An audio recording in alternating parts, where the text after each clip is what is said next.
Hey Armwrestlers, join me and Chris's Blumans for our side pressure workout. Five-time world champion in jute and junior class, as well as multiple-time senior medalist Chris's Blumans joined me for a training session last Friday. So in this training session, we're really focusing on the side pressure and the wrist. So I'm gonna go through all the exercises, all the things that we did. So the first exercise and one of the main things we do is what I call top roll side pressure, where the tension is coming from the top and forward. So you leaning into side, it's like pulling something downwards and then going sideways. So we're using strap handle. I love strap handle, especially this variation, because what I'm aiming for is building my wrist strength while going sideways. So if you take a strap handle, you put it like this with the strap on your wrist, the first thing you will feel, you will feel your wrist going. Most of the times your side pressure will never be as strong as your wrist is. And I can feel my left arm, and you can see it here. Nazari is struggling too, to really going sideways, where he knows he has to contain the hand. And for my left hand, same thing. I feel left has been problematic with the wrist all the time. So this is one of the main exercises we did. We did 4 sets of 6 reps. Pretty heavy stuff, but again, never to the failure, always to something you can control. And you will feel it really in your wrist. It's like cutting into something, and if you feel like it's too heavy, your wrist is going to give up and you won't be able to do it. Then we use something I learned from Yanis. He likes to incorporate some dynamic movements into static training.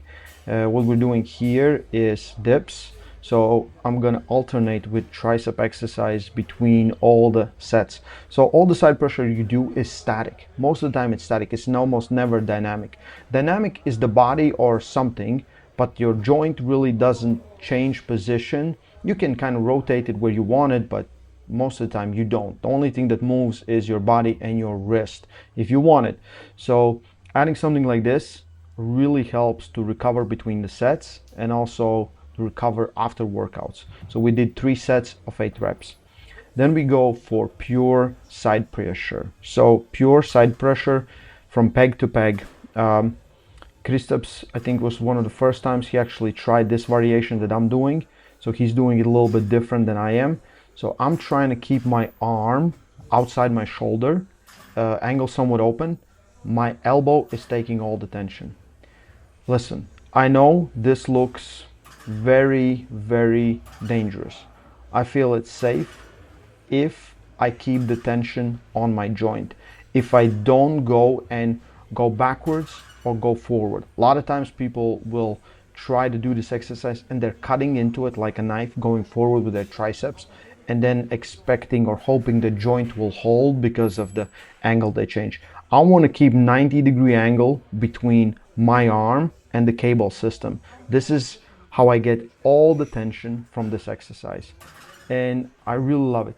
I feel like I made great progress in last month or 2 months when I incorporated this in my training sessions, and actually builds a lot of strength on your elbow. And if you don't have a chance to arm wrestle someone, this is a great substitute to do. After we did dynamic, right here, it's still static but dynamic, we did some static holds in the same position where you just take it out around 80% of the weights that we used, and we did 3 sets of 20-second holds like this. And again, as you can see, I'm not pushing forward with my shoulder. I'm trying to stay there in the same line so my elbow takes all the tension. To do this, please be careful if you're trying to do this too, because a lot of people, like, first of all, you have to understand where the line is. Your body tells you you can't lift this, don't lift it. That's probably it. So we did this.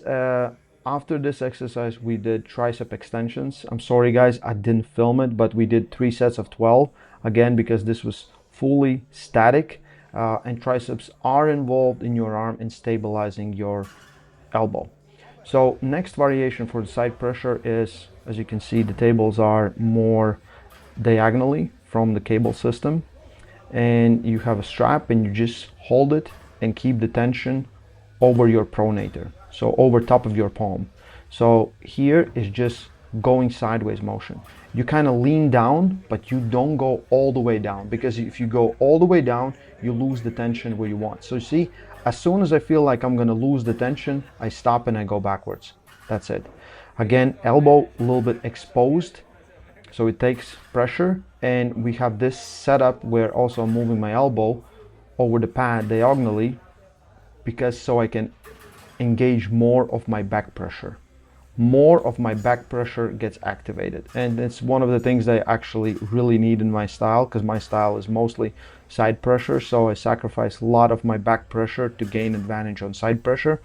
But ability to hold your arm closer to your body and pull backwards is really needed in arm wrestling. So that's why we're incorporating this exercise, as well as having tension over your pronator.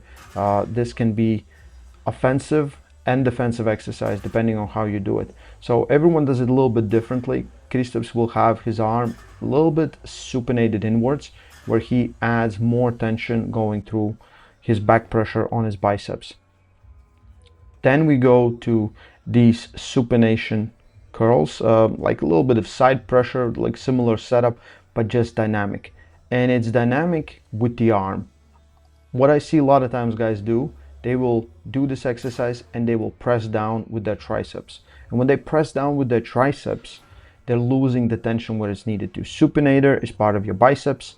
It works as an elbow flexor as well when you are fully supinated, so you want to keep it engaged. And I feel this is a very healthy exercise to do, especially when you do a lot of side pressure. After this we did JM presses. Sorry I didn't film that, but that was 4 sets of 10. Then we continued with wrist curls. Again, strap handle wrist curls.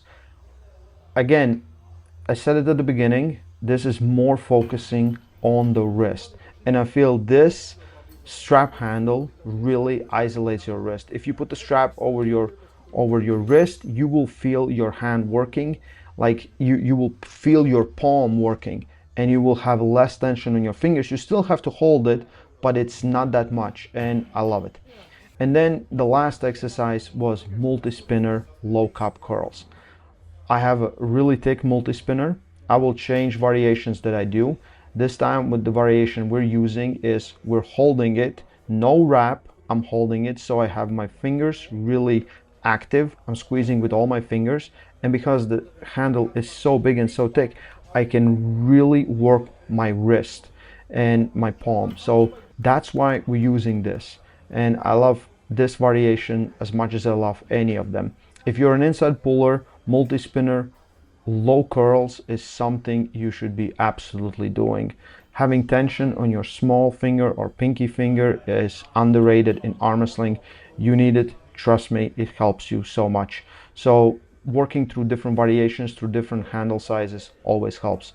Here we also, for wrist, we did four sets of 8 to 12 reps, depending on what kind of weight you used. But that was it. Pretty much after this, we were done. So anyway, guys, that's our workout. Hope you are inspired. Stay strong. Love arm wrestling.